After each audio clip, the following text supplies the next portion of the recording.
Good afternoon.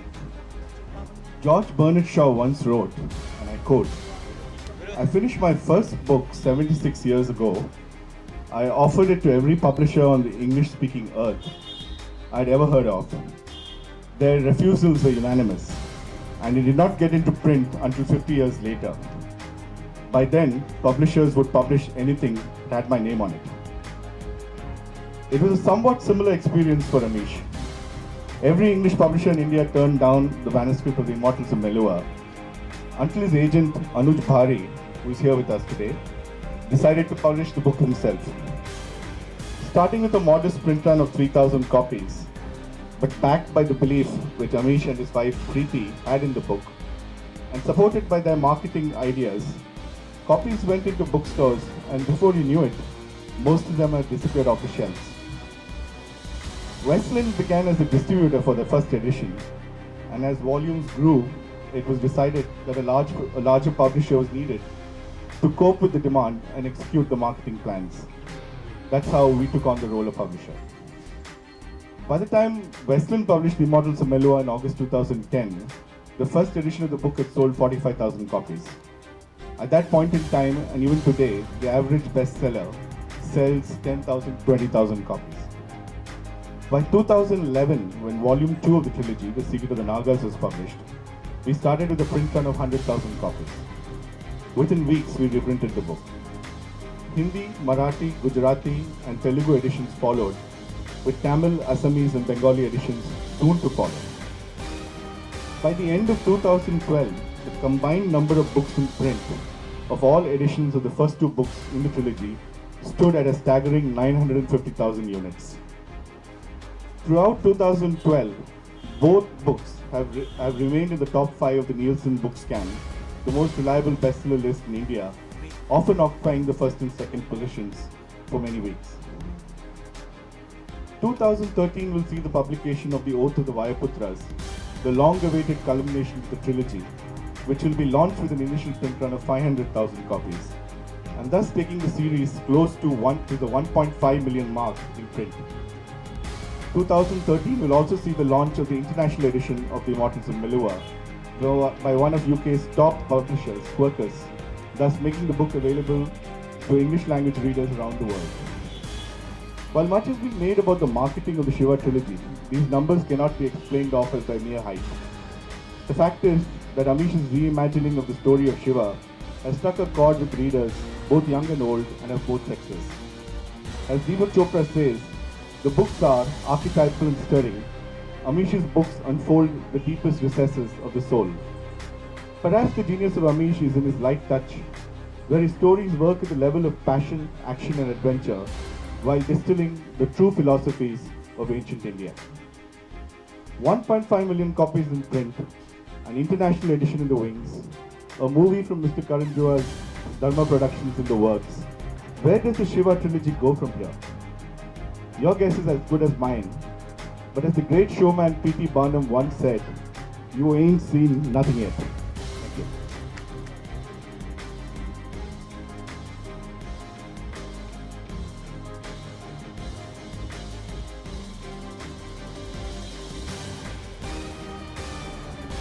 Of mine who had read Immortals of Meluha, that I must read and grab a copy. So my flight was delayed, like most flights are these days, by nearly 2 hours. So I went and bought the copy, thinking that in the course of my 2-day trip to Delhi, I will read whenever I get the time. What I didn't realize that I was going to be literally sucked into the journey of this new age Shiva that Amish created so fantastically for the world to discover.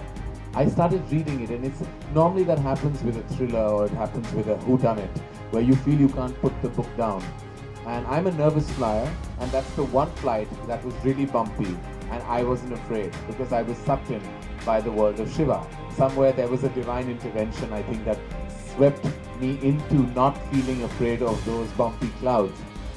I read it when we were taxiing. I was reading it when we were in midair. I read it on my way to the hotel. Then I checked in. My event was later that evening.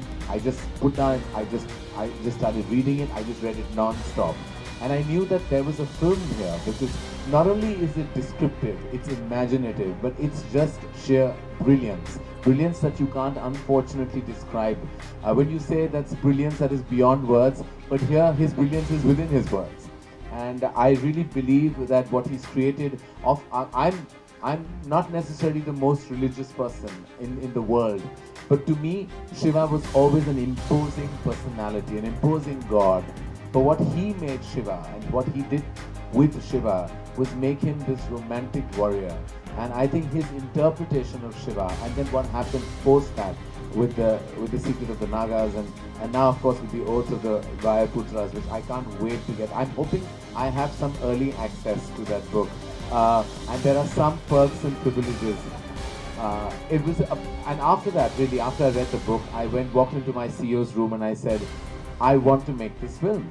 And then, of course, we have been working at that. I'm sure there will be questions about when and how. But just to say, it's not easy to project this kind of brilliance on celluloid. It is truly very, very difficult. And I believe that if you have taken the onus of doing it, it has to be justified to its optimum. So I'm really, really, really excited to be part of Amish's journey in this minute way. And I'm going to completely take credit if this book is great. And say that it's only great because I was part of its initial unveiling. So please allow me that, because anything to be a part of Amish's Shiva journey would be truly an honor to be a part of. Taking nothing before the Modram Elua, no fiction ever, not even a short story in school. So the life I'm living now seems like a dream actually. I mean, I read, I love reading, I spend time with my family, I write, I travel, and much of my book purchases, my traveling, they're all tax deductible now because it's research. So I'm living a dream life here. So don't make me up. What I'd like to speak about is Rashmi actually. She's the one who's designed the cover, and she designed the covers for my first two books as well. And I think a large part of the success of the book will obviously go to Lord Shiva. But if there has to be a person close, a close second, it would probably be Rashmi. And I think she's done a brilliant job with the cover designs. I'm an obsessive, control freaky type guy. I really irritate the hell out of her. But I always wanted covers which look good, but which have a lot of symbolism as well. And Rashmi has really found that balance beautifully in the designs that she's made.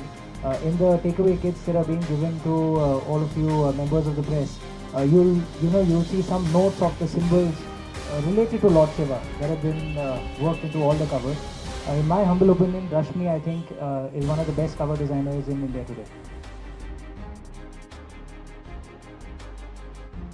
The first book, the way it started, Amish came to me with literally Xerox copies of his manuscript and said, just go through this and let's see what we can do with this. So I presented Amish with some mood boards and he was completely confused as to how to proceed with this. And from then on, I've been with him and we are a good team. Rigveda तो जरूर पढ़ी होगी. ऋग्वेद के 10वें मंडल में एक बड़ा सुंदर श्लोक है. If it's okay, Devran, I'll answer in Hindi since he asked the question in Hindi. Rigveda के 10वें मंडल में एक बड़ा सुंदर श्लोक है. एकम सत्य विप्र बहुधा वदन्ति. It means truth is one, but the wise men know it as many. And Hinduism का अगर आप core scripture देखेंगे तो वो ऋग्वेद है.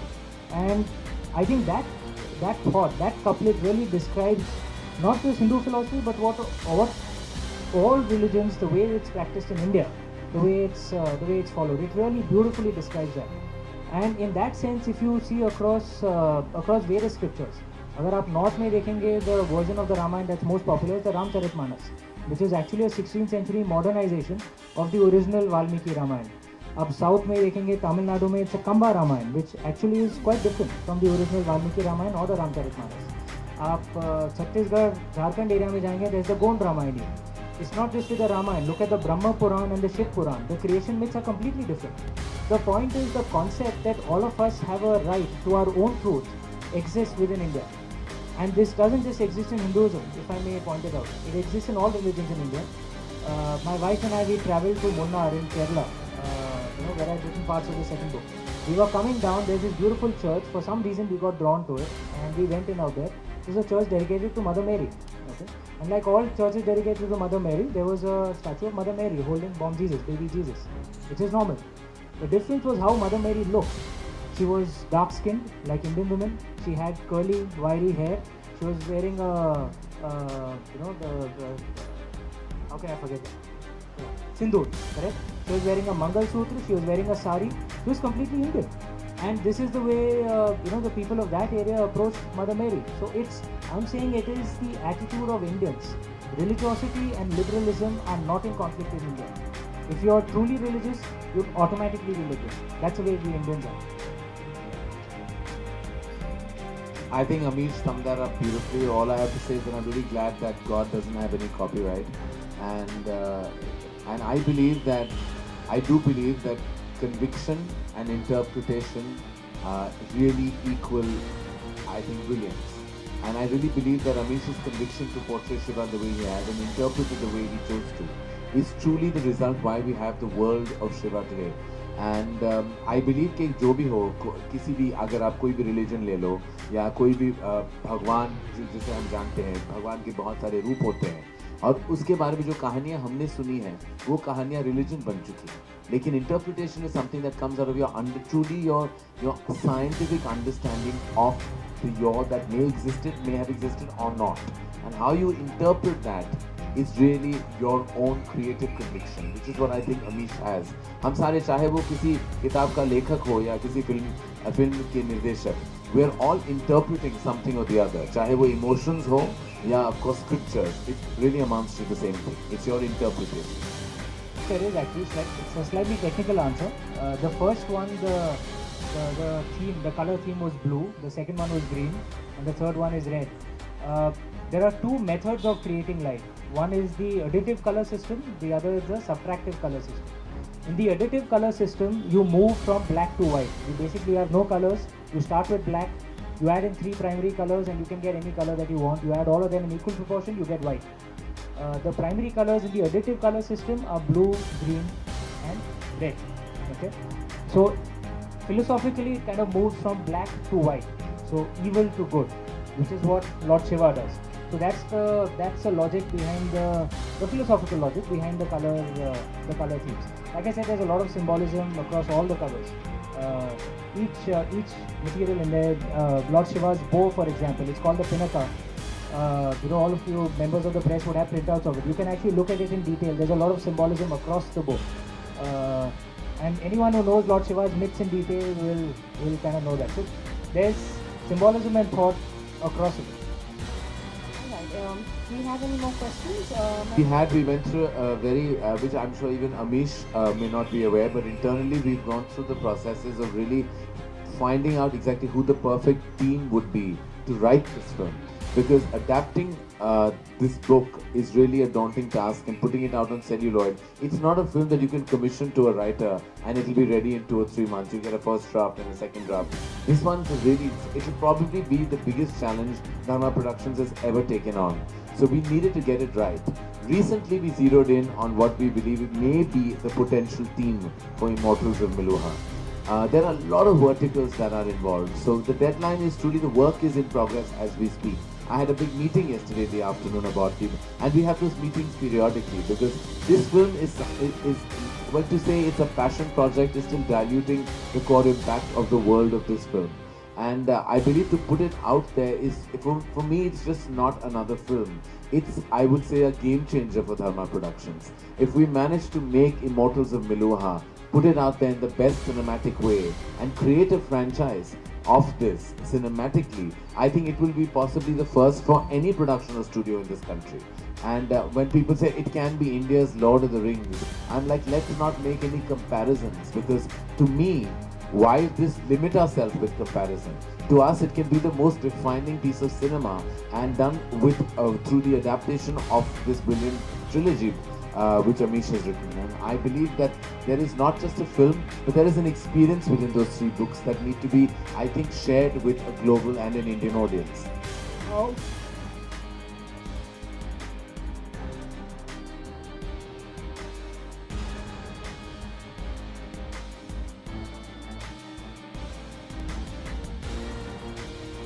That मेरे लिए जब मैं शिवा मेरे मन में आ जाता है, वो फर्स्ट पेज का कवर आ जाता है, वो बुक का कवर मेरे मन में आता है. That visual of Shiva is really from the visual of Immortals of Miluva. That's ingrained in my head.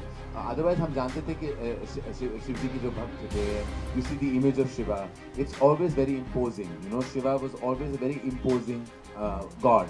लेकिन अभी unfortunately because of these books, वो शिवा का जो मेरा mental interpretation of Shiva has become, I mean, her work. So I have to say that when I think of Shiva, I think of her work now. I tell you which actor came to my mind, then it'll become a front page story about that actor being in the film. So I'm not making anything. Unfortunately, thoughts become things, literally, and things become front page news, and front page news leads to controversy, and that controversy leads to complication. And I'm not about to start that in the new year. So I will refrain from actually giving you my thoughts on this at all. By early March. And I know I'd announced December 6 months ago. My apologies for the delay. Actually, the book has grown very, very. But it'll be out by early March, and that's guaranteed. There's going to be no delay. It can't be the Hindi film industry. If you call it the land of pure life, then that can't be, unfortunately. Much as I would like to say that my Meluha is my industry, no, not entirely true. My Meluha is really is in limbo right now. It's between two things. It always is. There is nobody who has a perfect Meluha. Nobody living in, I think, out breathing or in this room. I think Meluha is really, truly, I would say, it's really a byproduct of your dream.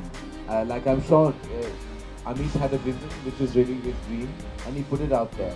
So every movie I make becomes my Meluha, because that's to me every film is therapeutic. Every film is, I would say, it becomes your life at that point of time. So we create a Meluha every time we put our vision on celluloid, and I think that would be any filmmaker's answer to you. You thought Hrithik Roshan would be. Hrithik was like that took the part of Shiva. That's all. To that, my diplomatic answer will be that Hrithik is an outstanding actor, can play any part to perfection.